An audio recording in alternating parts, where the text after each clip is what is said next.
bonjour à toutes et à tous de ma part aussi. Et on va donc commencer cette deuxième séquence de la journée. Moi, je suis Marco Dal Pozzolo, je suis postdoctorant à la chaire valeur du soin sur un projet qui porte sur le concept, sur le problème du travail bien fait en milieu de soins et spécifiquement en réanimation. C'est un peu l'enjeu qui m'occupe cette année. Sinon, j'ai terminé il y a quelques mois une thèse sous la direction, moi aussi, de Jean-Philippe Pierron, avec qui on a proposé et on a pensé cet espace, ce moment de dialogue autour de, de séquences cinéma, de séquences audiovisuelles. On s'est dit que ça aurait pu être intéressant d'interroger des valeurs du soin à partir de séquences cinéma, parce que ça nous permettait de donner de la chair, de la réalité sans cible, de interroger ces concepts à partir de histoires, de récits évidemment représentés, mais qui donc nous permet cette dialectique entre concepts, entre intelligibilité et sensibilité. Et donc, ce qui nous semblait et nous semble très intéressant de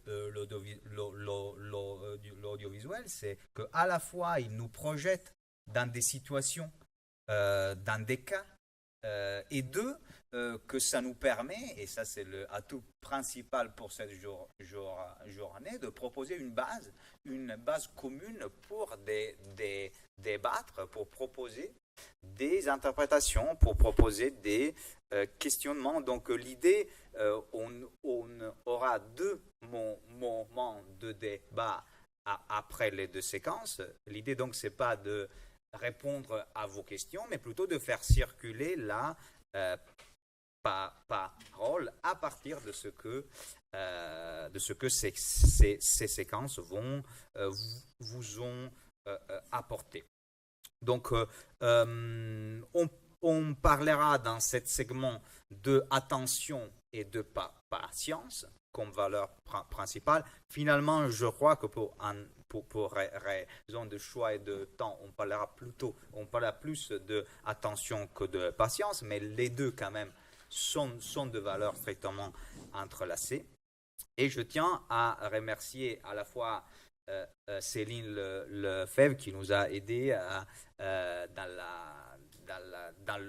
dans le choix et nous a fourni du matériau cinématographique.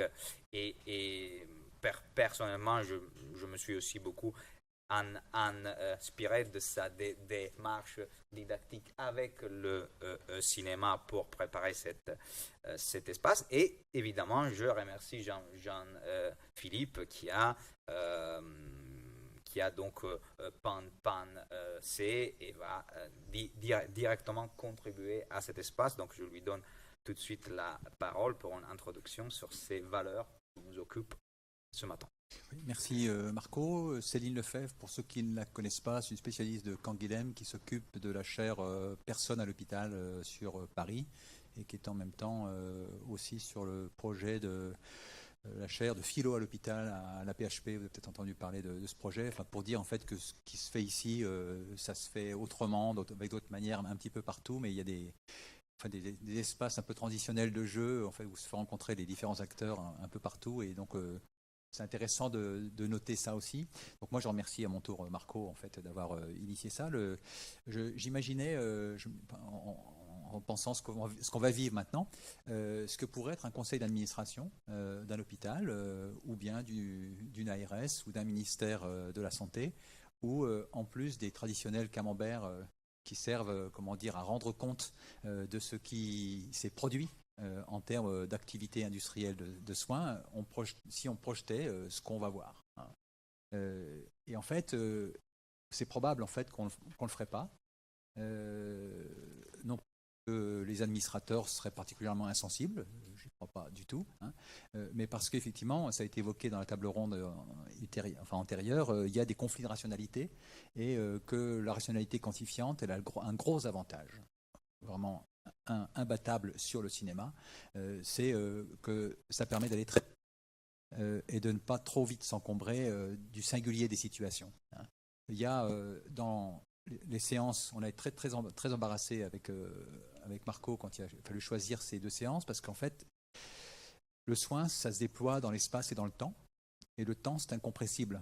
On ne peut pas, même si on veut aller très très vite, si on veut prendre le temps de rentrer dans une situation, ben on ne peut pas le compresser, même si on veut aller très très vite, ça devient ridicule, hein, on le sait. Enfin, on pourrait vous présenter en 10 secondes la séance de 10 minutes, hein, mais on voit très très bien qu'est-ce qui se perd. Et donc, c'est cette question-là de comment parvenir à faire percevoir l'engagement temporel et spatial en fait, des acteurs, quel qu'il soit, c'est une difficulté. Alors, on s'est effectivement concentré sur 2 valeurs. Hein, ici, donc la patience et l'attention, parce que ça nous semblait, une langue presque naturelle pour les milieux soignants. Pas si naturelle que ça, en tout cas parce qu'il y a on va voir, je vais vous montrer tout de suite, même si effectivement on pourrait en retenir d'autres. Hein, on a évoqué dans la table ronde tout à l'heure la question de l'humour, la question de la disponibilité mentale, ou de l'empathie. Il y a la question des ambiances spatiales, hein, y compris la question de comment on soigne avec les arbres. Moi, j'aime bien il y a le livre de Lançon, Le Lambeau, hein, il explique comment dans sa pratique de rééducation, si les pins du côté des invalides n'avaient pas été là, ils n'auraient pas été soutenus. Donc c'est une vraie interrogation. Bref, pour dire, donc notre ambition n'est pas d'être exhaustif, elle est plutôt de dire si on fait une plongée sur un certain nombre de valeurs, qu'est-ce qui se passerait? Alors, donc ces 2 catégories, donc attention et patience, effectivement, on pourrait dire que elle semble presque s'imposer de soi parce qu'elle permettrait de dire qu'est-ce que c'est qu'un soin de qualité, et en même temps, donc à la fois c'est la route évidente du soin, la patience et l'attention, et en même temps nous voudrions vous montrer en fait que c'est aussi ça déroute dans la mesure où en fait il n'est pas sûr qu'on soit tout à fait d'accord en fait sur ce qu'on appelle l'attention d'abord et la patience. Sur l'attention d'abord. Je me dis où est-ce que le mot est écrit partout en fait dans les hôpitaux, notamment sur les colis qui rentrent dans les hôpitaux. Fragile, attention fragile. Alors c'est intéressant parce que d'abord ça pointe quelque chose, c'est que le soin n'est pas uniquement du côté des soignants, il est aussi du côté des pratiques de maintenance, des pratiques d'entretien. Un hôpital sans ceux qui prennent soin de ces structures, qu'est-ce que ça serait? Il y a un soin des choses, quoi, je veux dire. Mais donc, bref, donc il y a cette dimension en fait très matérielle en fait du soin qu'on ne peut pas négliger. On voit tout de suite, nous on veut intervenir, il nous faut de la lumière, mais en fait ceux qui entretiennent ces salles, ils nous disent ça. Bref, les pratiques de maintenance sont décisives, mais le soin en fait, quand on parle d'attention, en fait on mélange des registres. Et en fait, la langue française est intéressante pour ça parce qu'elle nous les dit bien ces registres. Il y a finalement 3 directions quand on parle d'attention. Première direction, c'est une direction qu'on pourrait appeler hyper focalisée, très, très intellectualisée, hein, celle que les profs disent à leurs élèves, hein, soyez attentifs. Et en fait, on conçoit ici l'attention essentiellement sur un mode de concentration intellectuelle. Et en fait, on confond finalement l'attention et la vigilance.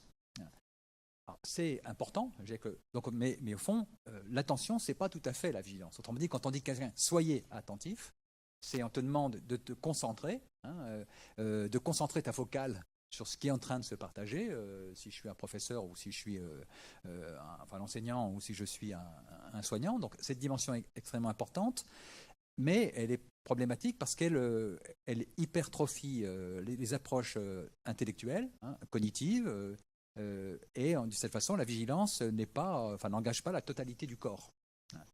À quoi on pourrait rajouter que cette question. Alors pourquoi j'insiste 2 secondes là-dessus? Parce que avec l'irruption dans le monde du soin des dispositifs numériques, des écrans, eh bien, c'est cette dimension-là qui est encore plus, encore sollicitée. Il n'y a plus aujourd'hui un chariot d'infirmières sans des écrans. Mais ce n'est pas vrai que pour les infirmières, c'est vrai pour les directeurs des soins. et entre-temps pour les médecins, mais aussi pour les enseignants. Enfin bref, ils sont partout. Et en fait, à quoi les écrans font-ils écran, hein? D'une certaine façon, ils font écran à l'attention profonde parce qu'ils encouragent l'attention pensée comme vigilance. Et donc, il y a une vraie difficulté, effectivement, entre arbitrer l'un et l'autre. Le deuxième sens du mot attention en français, c'est sa signification presque éthique, hein, être attentionné. C'est qu'effectivement, une posture d'attention, c'est celle effectivement qui se rend disponible à l'autre, hein, dans une façon effectivement d'engagement à son égard. Et donc, c'est une forme d'être soigneux dans son soin, d'une certaine façon. Hein. Et donc, d'une certaine manière, c'est ces deux dimensions-là qui sont les plus évidentes, en fait, dans le champ du soin. Mais il y en a une troisième catégorie, en fait, quand on parle d'attention, c'est ce qu'on appelle l'attention profonde. Hein, je renvoie ici aux travaux en phénoménologie, et notamment en fait, de Nathalie Depraz, dans un livre qui s'appelle Attention et vigilance, dans lequel elle montre que, effectivement, l'attention profonde, c'est une modalité de la présence à la présence, si je puis dire.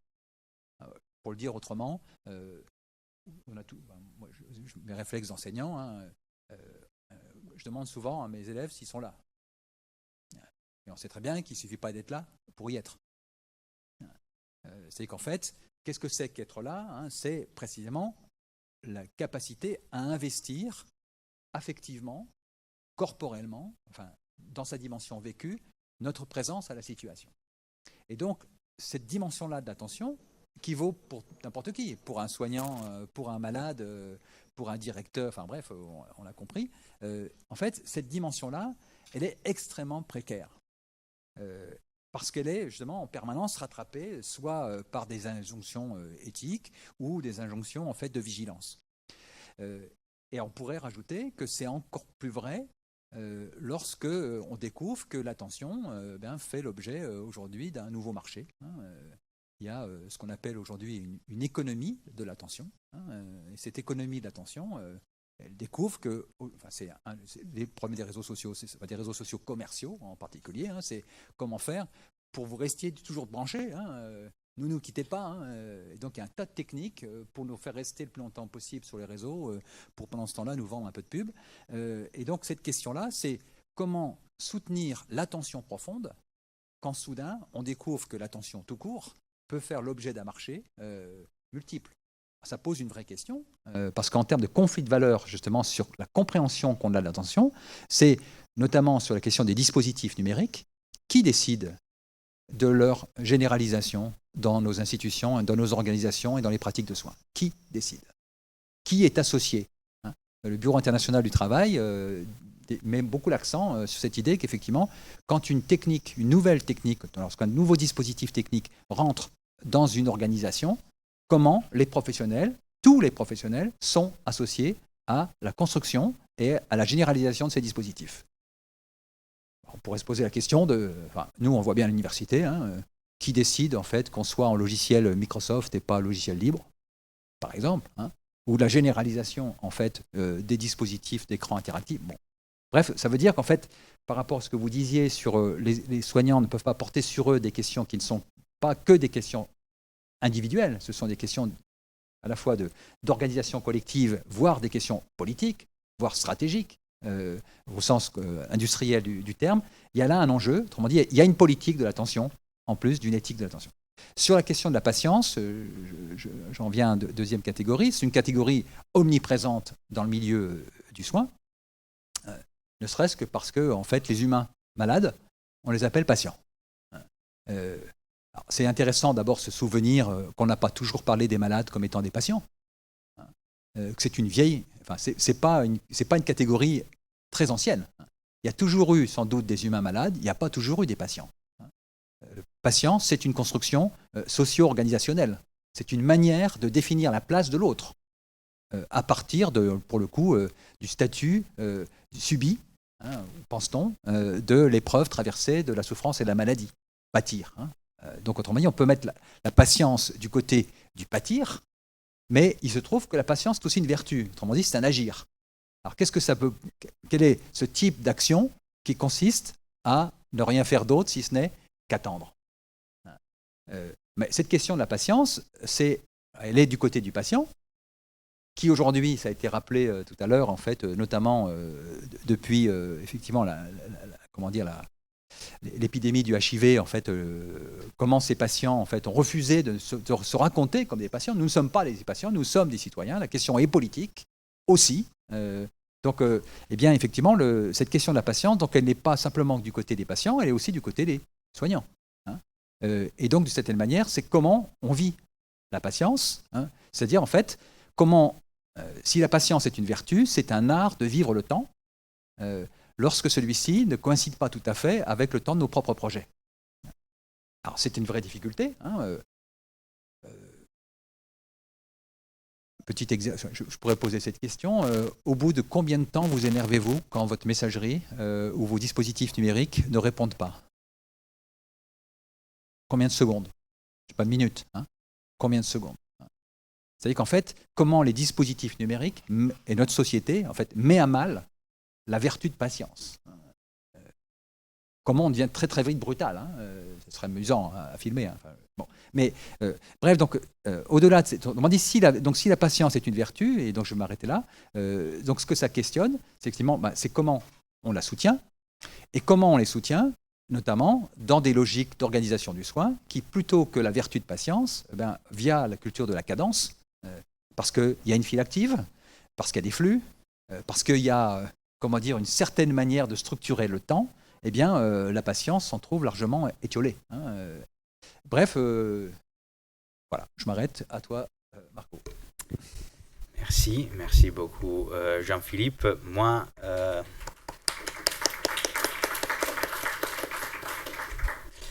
donc, pour traiter cette attention fragile dont parlait Jean-Philippe, je vous demande de faire un gros pas en arrière, parce que la première séquence qu'on va voir, que je vais rapidement contextualiser, c'est un film de Akira Kurosawa de 1965, donc bien avant l'explosion du numérique, mais qui en plus parle de 19e siècle au Japon.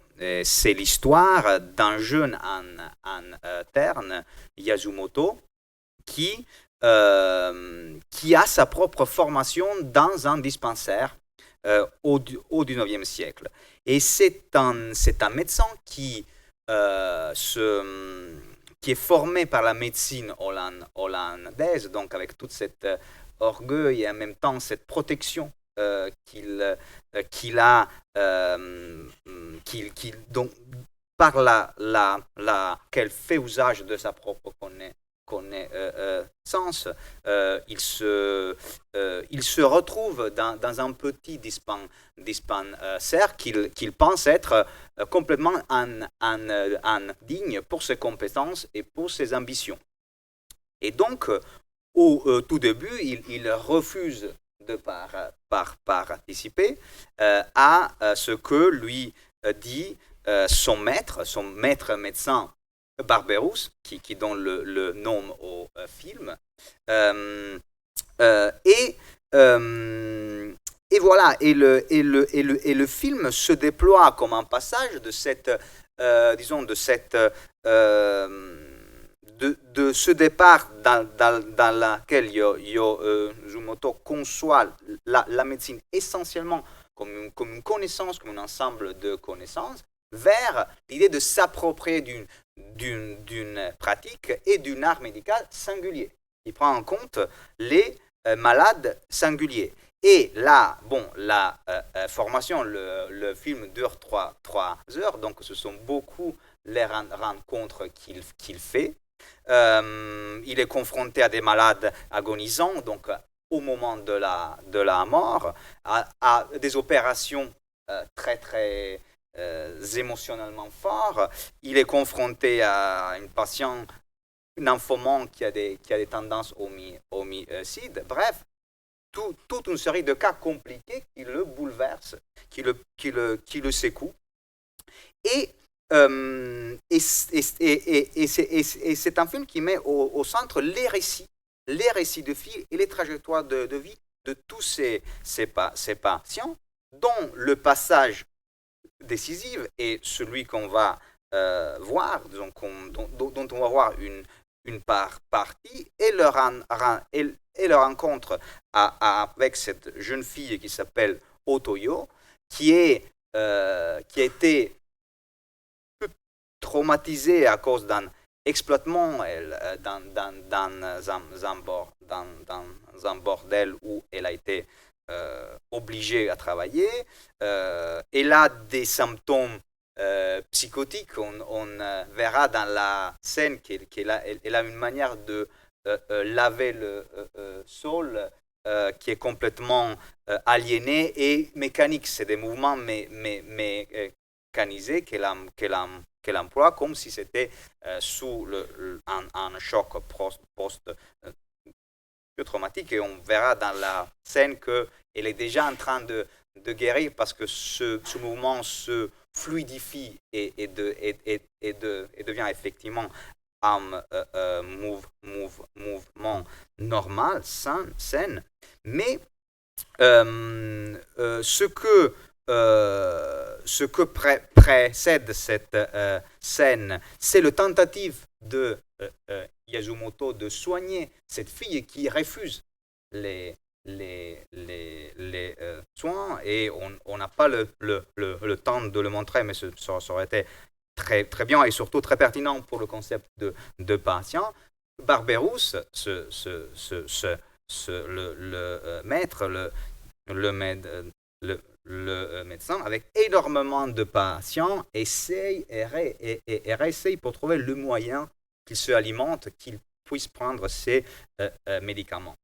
Et dans la séquence qu'on voit, il y a un retournement, un chiasme qui me semble très, très, très, très, très intéressant à interroger, qui est dû au fait que Yasumoto tombe malade à une sorte de fièvre due à l'épuisement pour suivre il se rend compte qu'il n'a pas les compétences, qu'il n'a pas complètement les capacités de soigner cette fille qui se refuse. Il tombe malade et Barberousse a l'idée de le faire veiller par la fille, par Otoyo. Donc se produit cet chiasme très intéressant dans lequel le médecin se trouve vulnérable et fait l'expérience d'être patient, et de l'autre côté, Otoyo se soigne par le soin lui-même.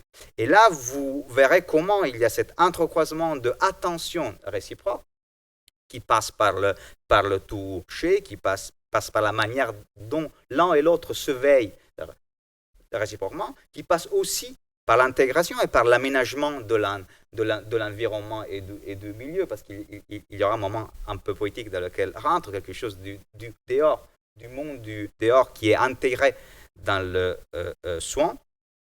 Et finalement, donc, ça témoigne bien de ce dont parle Yves Citon dans son pour une écologie de la attention, qui dit l'attention en présentiel a cette structure réciproque disons réciprocité, de bidirectionnalité, que là est joué jusqu'au bout et formulé jusqu'au bout dans un chiasme, dans un croisement même des rôles, qui est évidemment qui se construit tous sur des regards regards qui se manquent, sur des rythmes de corps, sur des occupations d'espace, bref, tout un ensemble de dimensions non verbales que pour le cinéma de Kurosawa est tout à fait central et témoigne de ces nuances de la attention. Oui, et donc cette séquence nous semblait intéressante pour ce chiasme qui se produit justement. Et donc la question qu'on pourrait se poser, mais pour prendre une parole libre comme on disait, est que d'un côté, il y a ce croisement d'attention réciproque, c'est tout le jeu de regard, évidemment dû au fait que la fille elle-même, elle ne supporte pas le regard au début, elle a été battue, elle est traumatisée. Et donc, il y a encore une fois, pour citer Yves Citon, cette accordance affective qui se fait par l'attention réciproque. Et en même temps, si on veut problématiser, il y a évidemment une forte prise de risque dans cet échange de rôles.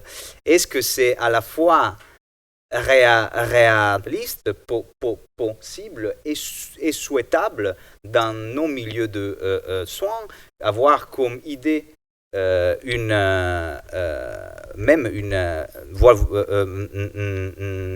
forme d'attention réciproque si forte, qui a l'avantage de se mettre dans la peau de l'autre, mais qui là, on va aussi briser les rôles, porte dans un territoire qui est inconnu, qui est difficile à gérer par des procédures et y compris par des rôles institués. Voilà, donc l'idée, c'est de prendre la parole si vous avez quelque chose à dire sur la séquence, sur le thème ou autre.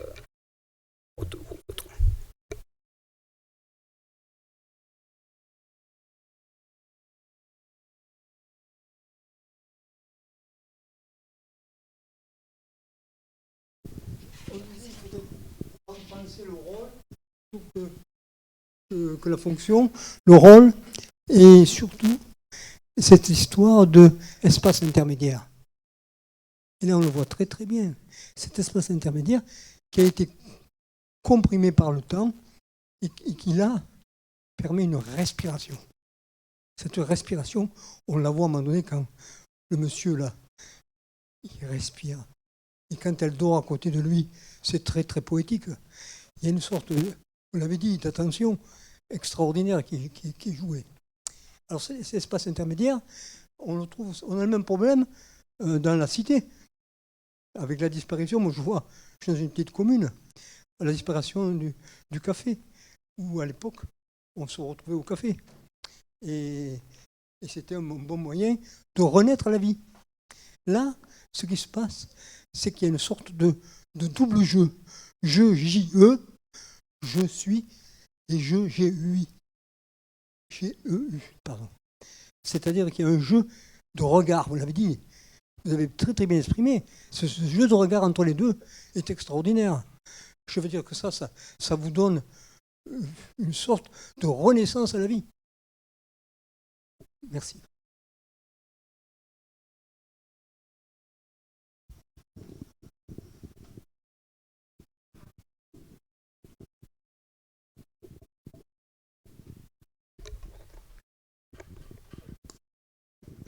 Attendant qu'il y ait une autre question, je réagis 2 secondes en fait, à ce que vous venez de dire. Qu'est-ce qu'on fait du poétique dans nos activités professionnelles et comment peut-il émerger? Quelles seraient les conditions organisationnelles pour que celui-ci puisse avoir lieu? Faut-il le programmer? Ou comment fait-il pour résister au programme? Et c'est une vraie question en fait, parce que effectivement là, en fait, ici vous avez effectivement mis l'accent sur la question du souffle. Je pense à un spécialiste, en l'occurrence à Augustin Berg, qui est un géographe spécialiste du Japon, qui dit en fait que pour entendre le souffle, il faut éteindre le bruit des machines. Et en fait, le souffle, c'est notre nom en fait pour dire le pneuma, pour dire ce que vous avez appelé le supplément d'âme tout à l'heure. Et donc de fait, il y a une vraie question qui est comment dans nos manières effectivement de nous rythmer, on réinstalle la possibilité du souffle là où c'est la logique de la cadence. Là, il n'y a pas beaucoup de cadence. On voit très bien que ça serait une situation comme ça. Je sais où est-ce qu'on peut la trouver, peut-être en soins palliatifs. Et encore. Donc en fait, voilà. Donc c'est effectivement. Merci d'insister là-dessus, parce qu'effectivement le poétique est imprenable, indisponible. Alors que nous sommes dans des cultures qui voulons gérer et mettre à disposition. D'autres réactions? Oui. Christelle qui veut parler, mais juste parce que tu disais il n'y a pas de cadence, moi je trouve qu'il y a une danse en revanche. Une danse qui part de cette tendresse du regard de cet homme allongé vers cette jeune fille et qui prend le temps. Et c'est joli cette danse aussi. C'est aussi le moment de l'arrivée de la musique. Ah oui. Moi, je voulais dire juste deux choses. Vous avez utilisé le terme vulnérabilité. Et j'ai trouvé ça intéressant parce que c'est vrai que dans notre univers du soin, en tant que professionnel de santé, ou en tout cas sachant, on a très peu de place à notre propre vulnérabilité.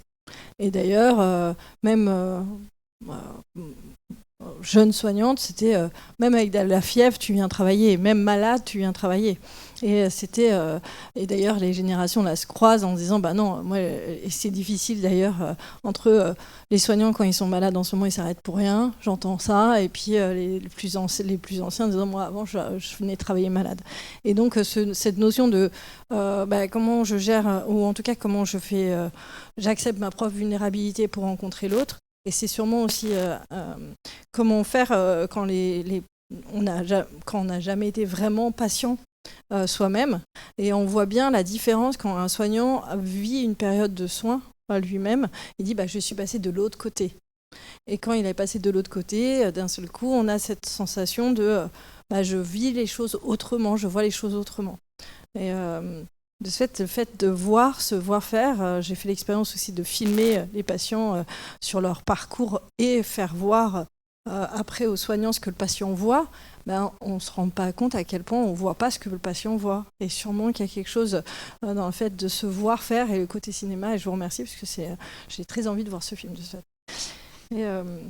Et l'autre chose, et peut-être que c'est à côté, c'est juste qu'aujourd'hui, on est dans une période un peu bizarre dans notre société où la relation à l'autre ou l'attention à l'autre peut être sous-entendue dans de la séduction ou dans l'attention. Et en fait, comme en plus les hommes et les femmes, MeToo et compagnie, et puis l'infirmière, le blablabla, ça reste quand même comme je sens nos soignants et nos soignantes attentives à utiliser des termes, de ne pas être trop proches, de ne pas donner trop d'attention pour ne pas faire créer une sensation bizarre. Et ça peut, on voit bien en plus des fois des situations où je dois intervenir parce que des patients ont pu avoir des comportements complexes avec les soignants, etc. Et donc je trouve que, en fait, pour finir, on n'en parle peut-être pas assez, mais il y a une situation d'entre-deux qui n'est pas simple.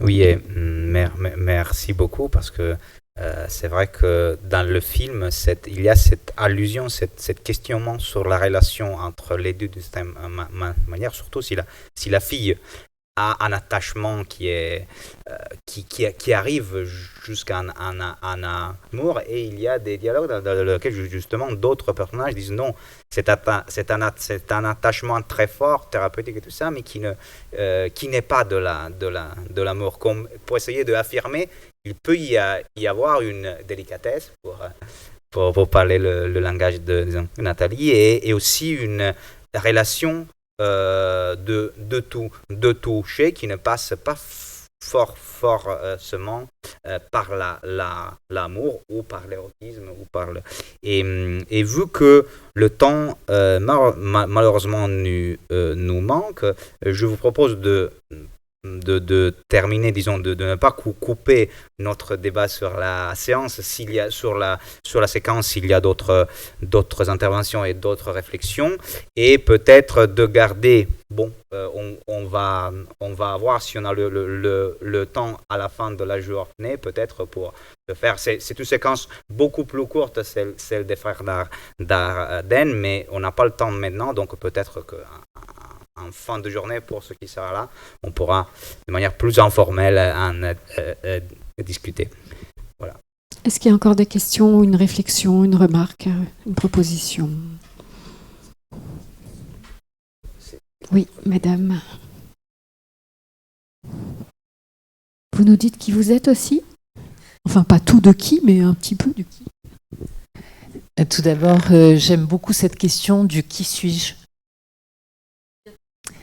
Je sais parce qu'au niveau statutaire, je serai donc une ancienne travailleuse dans l'humanitaire qui a été statuée à 76% en invalidité invisible et qui du coup a passé plus de 10 ans de sa vie dans un parcours de soins complexes, dans une maladie rare et des douleurs chroniques, à longéalité.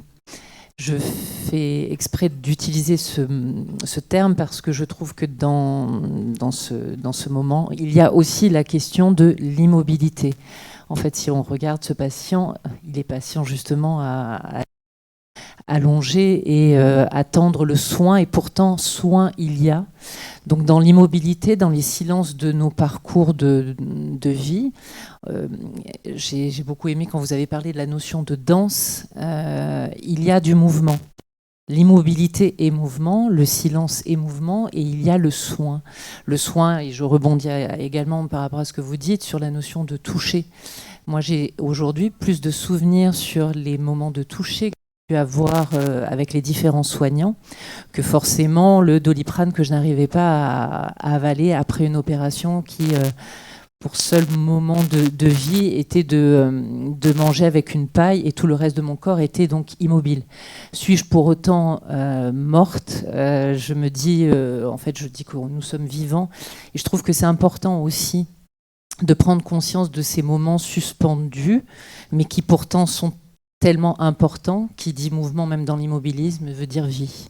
Et voilà, la séquence est impressionnante de force, je trouve, et de poésie, mais c'est plus fort qu'une poésie aujourd'hui. On parle de la vie, on parle de ce qui est vital, en fait, donc donnant ce mouvement également. Voilà, je voulais juste témoigner. Je te repasse la parole, mais Vivant jusqu'à la mort de Paul Ricoeur, encore. C'est encore Polo.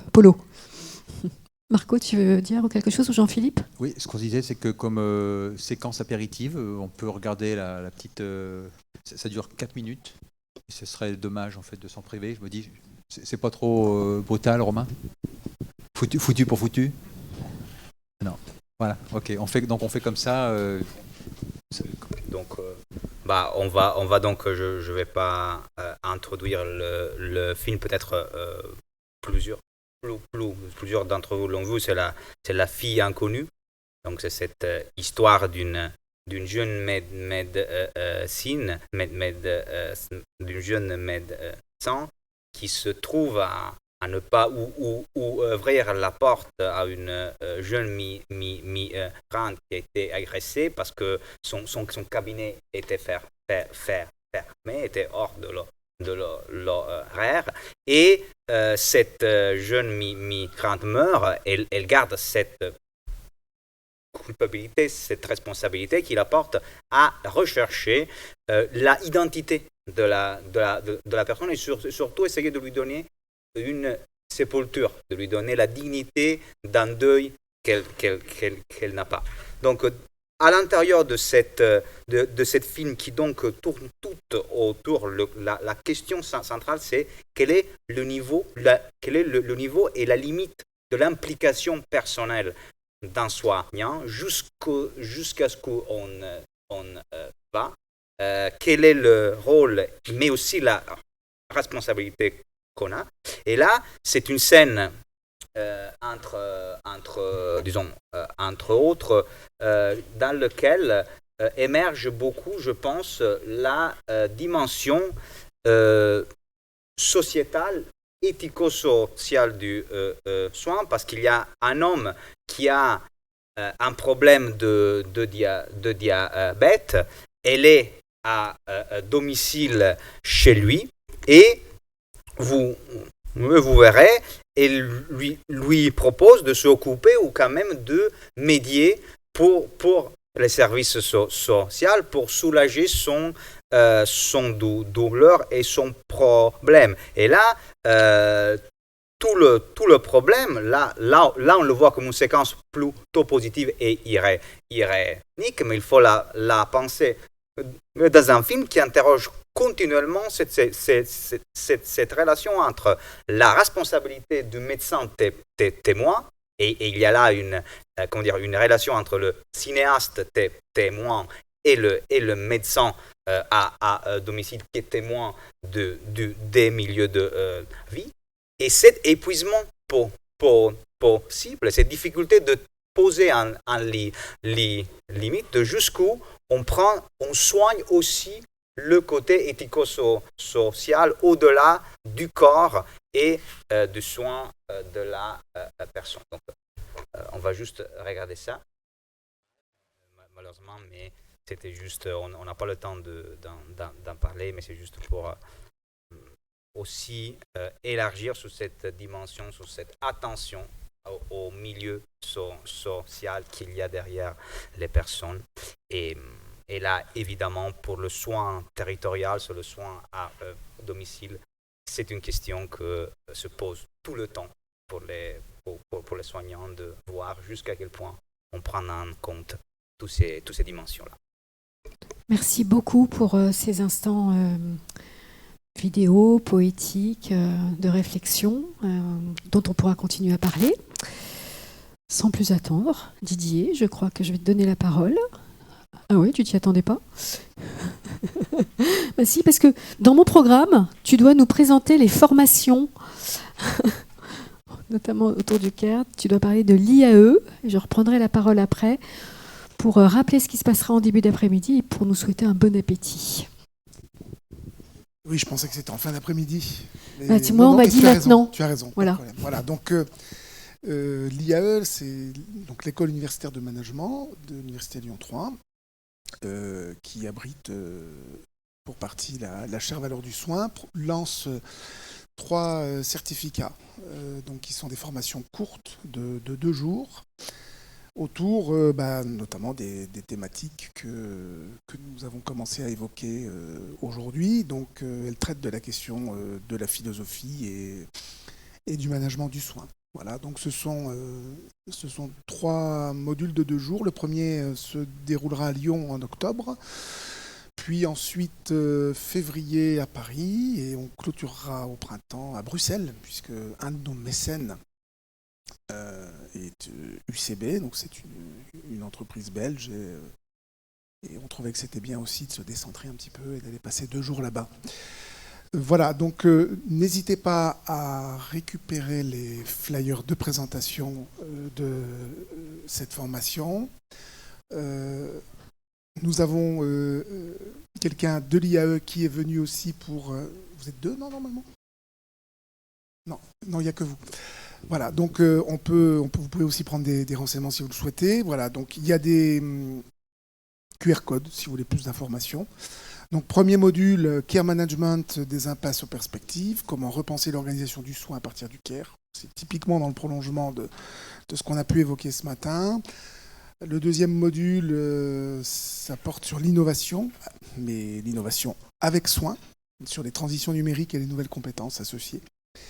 Et puis enfin, jeudi 27 et vendredi 27 mars, le soin entre mesures et démesures, ça fait référence au 3e ouvrage de la chaire, qu'on avait sorti il y a un peu plus d'1 an sur cette thématique. Donc, où est la bonne mesure du soin? Voilà, donc rassurez-vous, vous n'êtes pas obligé de vous inscrire. Mais voilà, ça, je pense que c'était quand même le moment de pouvoir vous en parler. Et puis, vous avez des gens qui peuvent vous renseigner, bien sûr, sur ces formations. Bien sûr, vous l'avez compris, Jean-Philippe, Nathalie et d'autres intervenants participent à ces temps de formation courte. Voilà. Je crois qu'il est temps de parler, de se soigner, c'est ça? Pas tout à fait. Oui, si, ça va bien, on va soigner nos estomacs. Mais il est temps quand même de présenter la seconde séquence, enfin le deuxième moment de la journée, l'après-repas. Alors, l'après-repas, vous savez qu'on s'endort un petit peu, mais là, on n'aura pas le temps de s'endormir parce qu'on va partir dans 5 directions différentes qu'on a appelées des laboratoires pour parler de 5 valeurs que je vous rappelle ici. Je vous les rappelle parce que normalement, elles ont été diffusées déjà. Et pour les inscriptions, il y a le souci, la créativité, la rencontre, la délicatesse et l'hospitalité. Normalement, la plupart d'entre vous a déjà dû s'inscrire à l'un des laboratoires. Idéalement, ce serait chouette que vous restiez chacun dans le laboratoire que vous avez déjà choisi. Certains ne se sont pas encore inscrits. Et donc, vous allez pouvoir choisir. Tu vas pouvoir choisir où aller. Est-ce qu'on a un rappel peut-être sur le numéro de la salle? Voilà. Magnifique. On a les intervenants. Alors peut-être que je vais vous demander de vous lever les uns les autres. Sonia, tu vas t'occuper du souci du soin et du soin du souci. On a pour soins et créativité Quentin. Est-ce que Quentin est là? Non, Quentin n'est pas encore là. D'accord. JB, Jean-Baptiste? Jean-Baptiste, après le déjeuner. D'accord. Là, 3 personnes, je n'ai pas les prénoms, moi j'aime bien les prénoms, mais sur l'hospitalité, restituer la musique du sujet, etc. Sur la biographie hospitalière, vous êtes là, merci beaucoup. Et puis ça, c'est moi, s'approcher avec délicatesse. Voilà, donc vous avez ces 5 possibilités. Donc je reconnais que c'est archi frustrant de ne pouvoir participer qu'à un labo. Je sais, c'est une torture épouvantable. Et pour autant, c'est pas mal d'aller approfondir déjà une notion ou une valeur, puis peut-être que vous aurez d'autres occasions d'en approfondir d'autres. Il y aura de toute façon un partage en plénière, ce sera l'occasion de revenir, ou plutôt d'aller vers cette fresque pour noter justement ce qui nous a marqué dans ces ateliers, et pouvoir, avec un rapporteur que l'on demandera dans chaque atelier, partager avec l'ensemble du public ici présent, des participants et celles et ceux qui sont en ligne, partager autour du travail qu'on a réalisé ensemble. Est-ce que c'est clair ? Est-ce qu'avant cette grande pause repas, partage, convivialité, vous avez une question ? Il n'y a rien qui vous empêche de passer un bon moment. C'est super. Merci beaucoup pour votre attention et votre participation ce matin. Et bon temps d'échange tous ensemble, mais on est avec vous bien entendu. Et à tout à l'heure. Alors le lieu du déjeuner. Le lieu, j'ai oublié. On se retrouve où ? Bonjour à tous. Alors, je suis le miracle de tout à l'heure. Romain Poncet, enchanté, de la chaire. Ouais, juste 2 petits mots de précision donc pour la suite des événements. Effectivement, là, je vais vous inviter à vous restaurer. On a du coup un traiteur qui s'appelle Fenote, qui nous a préparé des choses pour nous régaler. C'est dans le bâtiment, à l'étage, premier étage, vous avez en sortant à gauche des escaliers. Vous allez trouver normalement, c'est plutôt bien indiqué. Ça, c'est pour la restauration. Et deuxième chose qu'il fallait que je vous dise, c'est pour vous inscrire aux ateliers, ces ateliers qu'on a appelés les labos. Effectivement, du coup, là, je pense que vous pouvez prendre vos jolis stylos qu'on vous a distribués à l'accueil et regardez, il y a les fiches d'émargement. Alors, je ne sais pas si on peut les appeler comme ça, mais en tout cas, les fiches d'inscription. Voilà, tout simplement. Pour s'inscrire, les fiches d'inscription, c'est encore le plus simple. Voilà, n'hésitez pas à mettre un petit peu vos noms partout. Il y a un rappel, du coup, des 5 labos et notamment des thématiques avec un petit paragraphe à chaque fois sur de quoi il s'agit. L'idée, c'est que, voilà, à 13h30, on reprenne.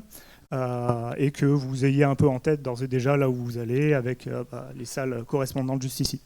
Est-ce que c'est clair pour tout le monde ? Ouais, je vois que des sourires et des... Dites-moi.